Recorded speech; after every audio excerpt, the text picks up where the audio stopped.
My wife and I had been married a couple years, and we had gone back east to see my family.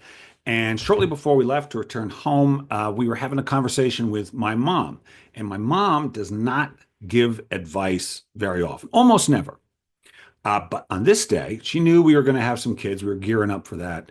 And she gave me a piece of advice that stuck in my mind. Part because like I said, because she never gives it. Also because it was good advice. She said, remember, when the kids are born, your relationship, my relationship to my wife and hers to me, your relationship is the most important in the house.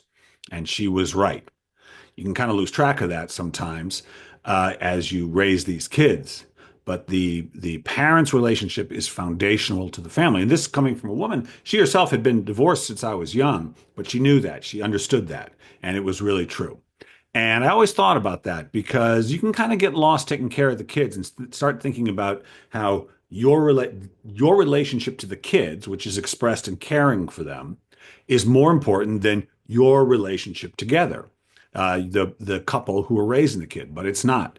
It is foundational. And we never forgot that. And it was relatively easy for us to remember that because she and I, my wife Jen and I, were such good friends and our relationship meant so much to each other. We didn't want to lose that for anything. And it did, and the fact that we needed to both care about our relationship and the kids, they weren't in competition ultimately. We could do both. We could. Well, this reminds me of our relationship to our work because I have had a lot of clients, worked with a lot of clients who and students who have been caregivers in one way or another. They raised children. They were the primary caregiver in the house, maybe, just making sure everything was okay. Maybe they worked, maybe they didn't, but it doesn't matter. They were still, and maybe they also care for parents, ailing parents, and their relationship to caregiving is significant and for good reason. I raised a couple kids, like I said, and my relationship to them was very important. I learned a lot from it.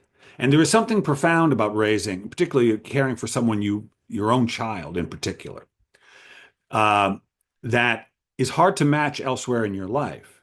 You know, you can do work. Maybe you got a job that pays the bills, and maybe you like it, maybe you don't. But there's something so essential about the relationship to the child in particular, how you have to kind of set your ego aside if you can to do it as well as you could, to think about their lives in a certain way that you aren't used to thinking about other people's lives, how all your actions have an impact on them in a way that you become acutely aware of. There's something about the sacrifice of it which is really profound and sometimes hard to find elsewhere. But, but the fact remains that in order to write, you have to close the door. You got to close the door. The writing relationship is one between you and yourself, and it does not involve other people. And for a lot of people who have been caregivers or are caring for people who are in great need, it can appear sometimes as if all this care you are giving, which is you trying to help them with their life, it can start feeling like their lives are actually more important than yours. And they aren't. The writing relationship asks you to say, my life is is important to me, more important actually, than my relationship to them. And it's true. It's true. Your relationship to you is the most important relationship in your life.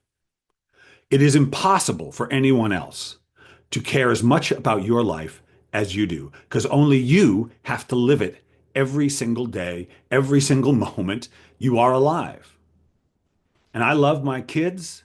I love my wife, but their life is going to be more important to them than it is to me. And I care about their lives. I want them to thrive and be happy, but no one cares more about it than them. And I know they love me and want the best for me, but none of them, all those people who love me can care more about me than I do myself.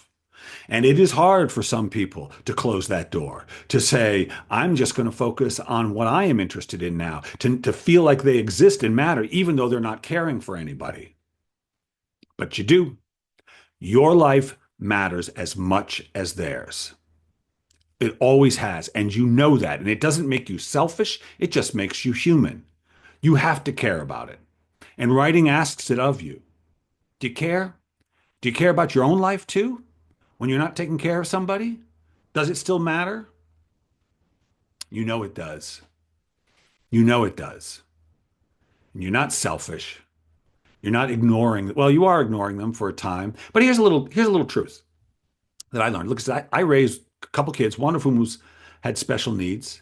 And there were days, oh God, he was so in his head, especially when he was young, so in his head. And I'd be with him out in the world, and it was like he wasn't paying attention to the world at all. And I worried for him. Look out, look where you're going. Oh, here's a car. Pay attention. And there were days I felt like if I could, I would breathe for him. It was insane. But the truth is, and I was talking to a student once at a workshop, and she was talking about her relationship to her kids, and she was talking about how much they need her, and how it's hard to stop thinking about how much they need her to do her work.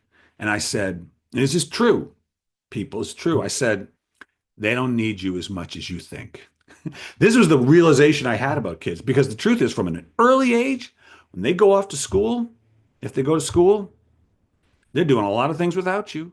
They're taking tests without you. They're eating their lunch without you. They're having relationships with teachers without you. They're making friends without you. They're doing their work without you. They're playing without you. They do make all these choices and all these decisions without you. They don't actually need us the way we think they need us. I mean, they need us, but they can do a lot on their own, and they will, and that's what you want. Your life matters. And when you sit down to that blank page, it asks you, what do you care about? And what is the story you want to tell? What do you care about? And the only way to answer that question is to acknowledge that your life matters as much as anyone else's. True story. Hey, thanks for tuning in. If you don't want to miss a dose, hit subscribe wherever you listen or watch this. And if you like it, say so. I do love to hear from you. So, till next week, this is Bill Kenower. Stay fearless.